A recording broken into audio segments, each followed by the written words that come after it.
आज तारीख है 25 अक्टूबर 2025 और समय हुआ है 10 बजे। 10 बजे मैं अपने ही शहर के मेन मार्केट में आ जाता हूँ। वेलकम ऑल ऑफ यू एक और नए ब्लॉग के साथ। इस चैनल पर आप सभी का स्वागत है और we should avoid traffic rule. अगर आप भी मेरी तरह ब्लॉगर अथवा यूट्यूबर है तो आपको प्रथम प्राथमिकता ही देनी चाहिए कि आपको ट्रैफिक रूल फॉलो करना है। तो इसी तरह से मैं चल रहा हूँ। अभी यहाँ सुबह का समय, थोड़ा कुछ किताबों का ऑर्डर प्लेस करना है तो मार्केट की तरफ भी जाना है। तो इस तरह से पैदल चलना ही मैं ज़्यादा प्राथमिकता देता हूँ क्योंकि इसमें प्रॉपर ब्लॉगिंग हो पाती है और हर एंगल से पर्टिकुलर फ़ोटो शूट हो पाता है। और अभी तो मैं जस्ट वीडियो कैप्चर ही कर रहा हूँ। अभी इस प्रक्रिया में भी मुझे 1-2 दिन का समय लगता है क्योंकि ज़्यादा समय मेरा एडिटिंग में लग जाता है। ये है मेरी अभी की करंट लोकेशन, जो कि शाइन बोर्ड मेरी लोकेशन को यहाँ पर वेरीफाई कर रहा है। और इसी के एकदम ठीक आगे को टूवर्ड से काला ढूंगी रोड जो रास्ता ले जाता है हमारे हरिद्वार की तरफ को, यहाँ पर मैं अभी खड़ा हूँ परशुराम चौक, जिसको मुखानी चौराहा भी कहा जा रहा है। और मैं प्रतीक्षा कर रहा हूँ बत्ती के लाल होने की। और यह मेन चौराहा है। जब हम कॉलेज पढ़ते थे उस टाइम में भी मेन यहीं पर कहना चाहिए पूरे शहर का भीड़ का इंटरसेक्शन हो जाता है। अब तो ज़्यादा व्यस्ततम चौराहा होने लगा है। इसके बारे में परिचय देने की भी मुझे जरूरत नहीं। अधिकांश लोग इस शहर के लैंडमार्क से परिचित है। फिर भी अगर आप मेरा वीडियो पहली बार देख रहे हैं तो इस मुखानी चौराहा शहर को 4 बराबर भागों में बांटता है। अगर आप सामने की तरफ को चले जाएंगे जहाँ को पर पुलिस वाले का मुंह है तो ये सामने आपको चला जाएगा हरिद्वार को। इसी के जहाँ पर इस ऑटो रिक्शा का बैक साइड अथवा ये बाइक वाले का बैक साइड अथवा शाइन बोर्ड पर ए बना हुआ दिखाई दे रहा है, कहने का चाहिए जो बैक वाला पोर्शन है वो चला जाएगा हमारा टनकपुर, जिसको टनकपुर रोड कहा जाता है। और ये सामने स्ट्रीट जहाँ को सारा ट्रैफिक मर्ज हो रहा है, ये सड़क हमारी आगे जाके 2 हिस्सों में डिवाइड हो जाती है, जिसको बरेली रोड कहा जाता है। बरेली रोड वाला हिस्सा आपको ले जाता है लखनऊ की तरफ को और इसके दूसरा हिस्सा निकल जाता है इसमें आपका रामपुर रोड जो हमें दिल्ली ले जाती है। और जिस सड़क पर मैं जा रहा हूँ ये हमारा चला जा रहा है टुवर्ड्स पहाड़ की तरफ को। ये हमें इंटरकनेक्ट करता है विश्व प्रसिद्ध कैची धाम। इसको भी अब मुझे परिचय देने की जरूरत नहीं। Kainchi Dham is the main landmark of the whole world, whole India, सारे संसार और विश्व के लोग कैची धाम से प्रसिद्ध है। तो इसी वजह से जो हमारा मेन सिटी है यहाँ पर भी ट्रैफिक बढ़ने लग जाता है। खैर अभी तो इतना नहीं बढ़ा है क्योंकि अभी स्कूल कॉलेज वगैरह खुले हुए। जब स्कूल कॉलेज पूर्ण रूप से बंद हो जाते हैं, सीबीएसई अप्रूव्ड स्कूल अथवा स्कूलों में गर्मी की छुट्टी बढ़ने लगती है, तो इस समय सड़क भी दिखना बड़ा मुश्किल हो जाता है। कई बार तो इतना हैवी रश होता है, कितने लोगों की ट्रेन ही छूट जाती है जो लोग पहाड़ से रेल पकड़ने के लिए आते हैं। तो अभी मैं इसी पॉइंट पर खड़ा हूँ और यहाँ पर आना आवश्यक होता है। अगर आपका कहीं पर भी काम पड़ जाएगा, इसको क्रॉस किए बिना आप शहर से पार जा ही नहीं सकते हैं। शहर से पार जाने के लिए ये एक मेन इंटरसेक्शन भी है।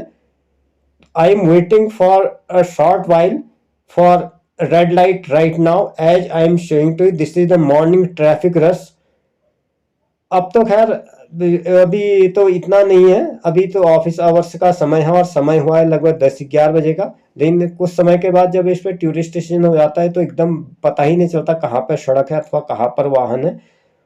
अभी मेरा दोपहर तक का थोड़ा सा काम है, 1-2 जगह मुझे जाना है, उसके बाद वापस ही मैं चला जाऊंगा अपने घर की तरफ को। अलग अलग तरह से अलग अलग तरीके से शूट करते हुए इस तरह से हम लोग आ जाते हैं पेट्रोल पंप पर अपनी ईंधन संबंधी आवश्यकताओं को पूरी करने के लिए। और ये मेरे 2 मेन चैनल हैं। अगर आप मेरे रेगुलर व्यूअर तो आप जानते हैं एजुकेशन से संबंधित मैं डालता हूँ एजुकेशन संबंधित, और जो मेरा फील्ड का काम होता है उसको मैं डाल देता हूँ ब्लॉग वाले चैनल पर।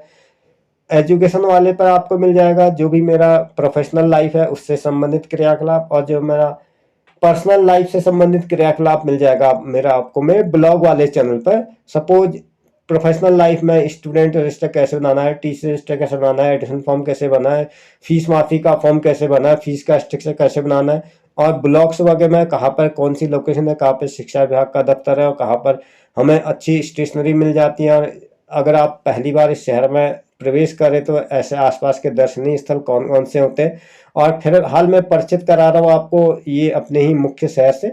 ये जो है हमारे लिए कहना चाहिए एक चांदनी चौक, चावड़ी बाजार जैसा दिल्ली वगैरह में होता है, इसी तरह बम्बई में भी है, खारी बावली वगैरह, और काफ़ी सारे एरिया होते हैं जहाँ पर आपको बल्क में सामान मिल जाता है। इसी तरह से पहाड़ में बल्क में सामान जिसको लाना होता है वो यहाँ पर एंटर उसको जरूर होता है। उसके अलावा क्या होता है, कई बार इंसान की अलग अलग किस्म की ज़रूरतें भी होती है। सपोज आपके घर में पूजा पाठ का कार्यक्रम है, कथा भागवत है, अथवा शादी ब्याह या ऐसा फंक्शनल प्रोग्राम है जिसमें आवश्यकता पूर्ति में आपको बल्क में सामान चाहिए होता है। सपोज आपको 10-12 पीपे तेल की जरूरत है, अथवा 10-12 बोरा चावल चाहिए, आटा चाहिए, अथवा मंदिरों का सामान चाहिए, घंटी चाहिए, बर्तन चाहिए, बड़े बड़े कड़ाहे चाहिए, क्योंकि आवश्यकताएं बदलते रहती हैं। या कई बार क्या होता है, उपहार में हमें कई सारी चीज़ें देनी होती है, शादी ब्याह का सीजन आएगा, अथवा कुछ टाइम में नवरात्रि आएंगी 10-15 दिन के बाद, जिसमें उपहार वगैरह देने होते हैं या उसी तरह के पोशाक प्रस्तुत करनी होती है।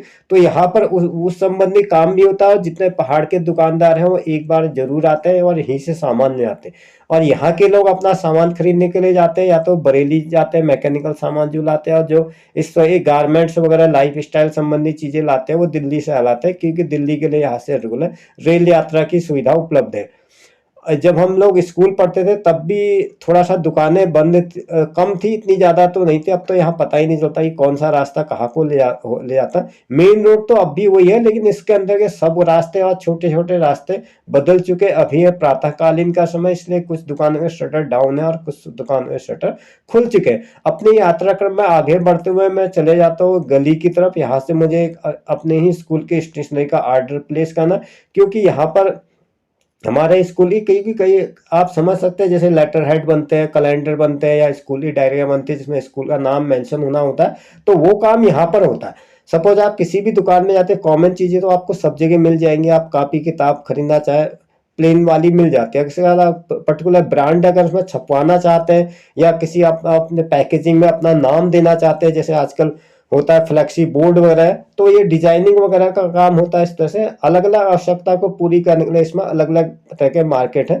ज्यादातर मैकेनिकल काम से संबंधित ये जो यांत्रिक काम होता है वो होता है हमारा खानचंद मार्केट की तरफ। इसके अलावा कारखाना बाजार, नल बाजार है, जहाँ पर आपको सूपे, टोकरी, हस्तकला से निर्मित चीजें होती हैं। अगर बल्क में सब्जी लेनी होती है तो यहाँ से हम लोग रुक कर देते हैं मंगल पड़ाव की तरफ को। उससे ज्यादा अगर सब्जी की जरूरत होती है ट्रकों के हिसाब से, तो ये नीचे पड़ जाती है हमारी ट्रांसपोर्ट नगर में देवल चौड़ मंडी। और अगर हम इसी मंगल पड़ाव से के हो जाते हैं आगे दो हिस्से, जैसे कि सदर बाजार सभी जगह होता है, गुड़गांव में भी सदर बाजार है, दिल्ली में भी सदर बाजार है, जहाँ पर आपको एक छत के नीचे सारा सामान मिल जाता है। तो ये सदर बाजार में सामान मिल जाता है। उसके अलावा कई सारे स्कूल यूनिफॉर्म है, स्कूल कपड़े, उसके लिए अलग अलग गलियां हैं। कुल मिलाकर इस मार्केट में 4 छोटी छोटी गलियां हैं जो विभिन्न सामानों को अलग अलग श्रेणियों में विभाजित करती है। कारखाना बाजार में आपको अलग कैटेगरी का सामान मिलेगा, नल बाजार और कारखाना बाजार मिला हुआ है। इसके अलावा अगर आपको स्टेशनरी है, बर्तन बाजार में अलग तरह का सामान मिलेगा, और ये आपस में जुड़ी हुई है, तो इसमें हमें सामान को चूज करने में कम समय लगता है और एक दूसरे से पार करने में भी कम समय लगता है। यहाँ आने का उपयुक्त समय यही होता है। जो भी पहाड़ के लोग आते हैं सवेरे बस से आते हैं, 2-3 घंटा में मार्केट घूमते हैं और अपना सारा सामान सपोज के पिकअप में, या जिस यहाँ पिकअप चलते हैं वैसे टेम्पू कहते हैं अन्य शहरों की भाषाओं में, सारा सामान इस तरह से भरा जाएगा और शाम को इससे पहाड़ में सप्लाई हो जाती है। तो ये प्रोसीजर होता है और ये थोड़ा सस्ता भी पड़ता है। अगर लोकल एरिया में कोई इवेंट ऑर्गेनाइज कर रहा है तो उसको या तो ट्रांसपोर्टेशन पर डिपेंड करना पड़ेगा। उसमें अगर आप ऑनलाइन सामान मंगाते हैं, कुछ तो सामान अच्छा होता है, लेकिन कुछ क्या है पर्सनल चॉइस कम होती है। अगर आप फिजिकली कोई चीज खरीदते हैं, ऑफलाइन तरीके से खरीदते हैं, उसमें आपको काफी सारी वैरायटी भी मिल जाती है। यहाँ पर दुकानें ज्यादा होने से थोड़ा कंपटीशन ज्यादा है, तो हमें एक चीज के कई सारे विकल्प मिल जाते हैं। हमारे यहाँ भी सामान मिल जाते हैं, लेकिन हमारे इतने किस्म किस्म के विकल्प या जिसको सामान्य बोलचाल की भाषा में अलग अलग एसेसरीज उपलब्ध नहीं हो पाती है। अब ज्यादातर इसी तरह के डिस्पोजेबल वगैरह का इस्तेमाल होता है। जैसा कि मैं दिखा दूं, ये गाय को बांधने वाली रस्सी है, क्रॉकरी वगैरह है, अलग अलग तरीके के। और इस तरह से फंक्शंस में इस तरह महिलाओं के सौंदर्य प्रसाधन सामग्री। और इसी से चलते हुए मैं आ गया फल वाली मार्केट में, जो कि ये आगे निकल जाता हमें रामपुर रोड की तरफ को। ये इसी से मैं अब निकलते हुए आ जाता हूँ। यहाँ पर बहुत पहले जब हम पढ़ते थे वहाँ पर पिक्चर हॉल भी था। खैर अब वर्तमान समय में तो पिक्चर हॉल सभी जगह कम हो गए। अब मल्टीप्लेक्स का समय आ गया, तो सिंगल विंडो थिएटर लगभग बंद होने की कगार में, कुछ ने बंद भी कर लिया और दूसरा काम शुरू होने लग गया है। और ये है शहर का दूसरा चौराहा।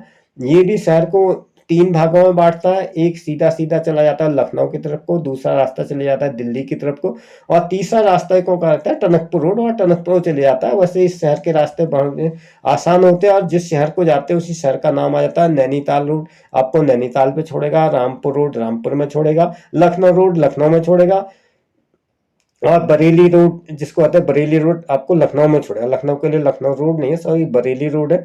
तो मुख्य 4 ही हिस्सों पर यह विभाजित है। इसके अलावा छोटे छोटे सब सड़कें भी बन चुकी हैं, और जो शहर को अन्य रिहायशी इलाकों से अथवा इसके अंदर जो सब सिटी बने हुए हैं उस पर जोड़ती हैं। और यह है फलों की दुकान। फल अपेक्षा यहाँ पर थोड़ा फल और सब्जी सस्ते मिल जाते हैं, मैं बताऊं, अन्य स्टेट्स की अपेक्षा यहाँ पर, क्योंकि दिल्ली से सीधे माल सप्लाई होता है तो यहीं पर उतरता है। इसके अलावा पहाड़ से कोई चीज बन के आती तो वही यहीं पर उतरती है। तो मंडी क्षेत्र होने से लोगों की पहली प्राथमिकता हल्द्वानी भी होती है। हालांकि हमारे यहाँ का जो मेन रेलवे स्टेशन है यहाँ से 8 किलोमीटर आगे काठगोदाम में। इन काठगोदाम पर इतनी ज्यादा आपको वैरायटी नहीं मिल पाती। कई बार क्या होता है, सपोज आप मान के चलो राजस्थान से आ रहे, बम्बई से आ रहे, दिल्ली से आ रहे, अथवा साउथ की तरफ से आ रहे, तो वहां पर गर्म जलवायु मिलती है, और यहाँ पर जैसे ही निकलते उतरते हैं तो याद आता है कि हमें गर्म कपड़ों की जरूरत है, या हम साथ में कोई सामान लाना भूल गए, तो उसके लिए वापस हमें आना पड़ता है हल्द्वानी, यहाँ से सामान खरीदना पड़ता है। फिर वो यहाँ से थोड़ा यातायात भी मिल जाता है, और काठगोदाम पर आप उतरते तो वहां से यातायात आपको काफी कॉस्टली पड़ता है। और काठगोदाम में इस तरह की दुकानें होती भी नहीं है जो आपकी छोटी छोटी आवश्यकता पूर्ति करते थे। उसके अलावा अगर आपको इमरजेंसी में कभी रुकना ही पड़ जाए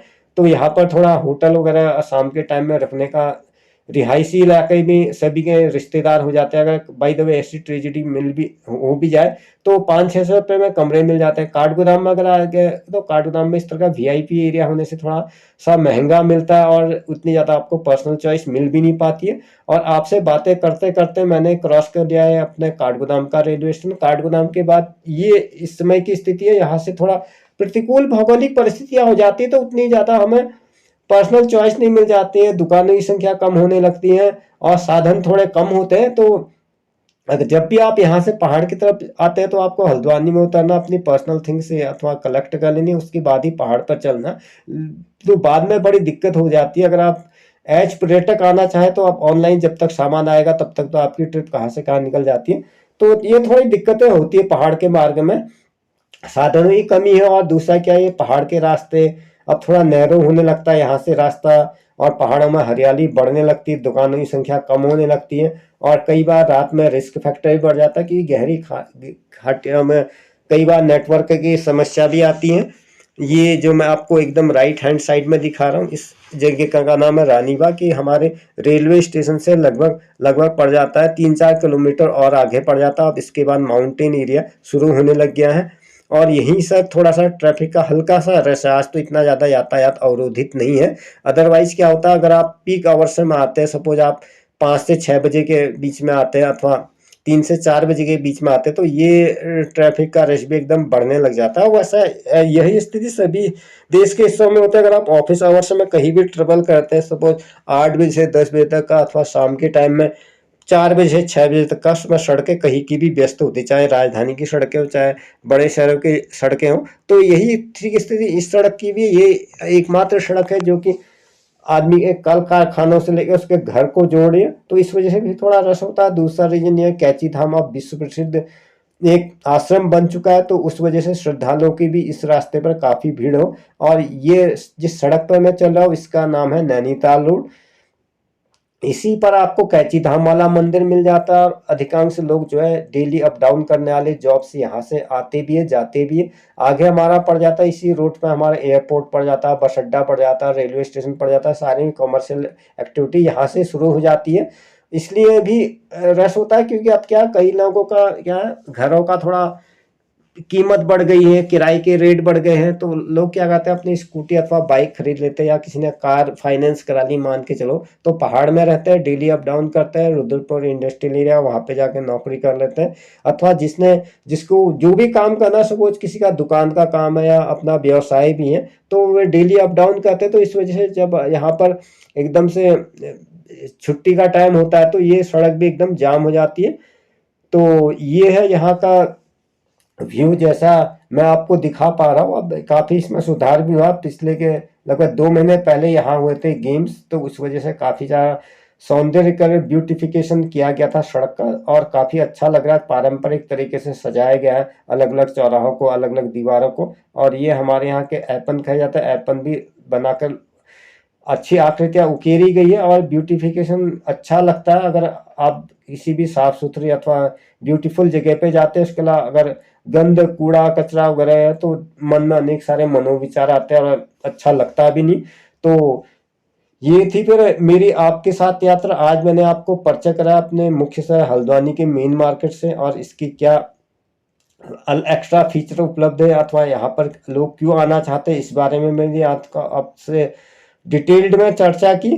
तो अगले वीडियो में फिर मैं आपको एक और जानकारीपूर्ण वीडियो देने की कोशिश करूंगा। तो यहाँ पर मैं अपना vlog that's the end this episode. If you are with me the first time, you are requested please subscribe to my channel, watch and share to your friends. You may press bell icon for instant notification about my upcoming video.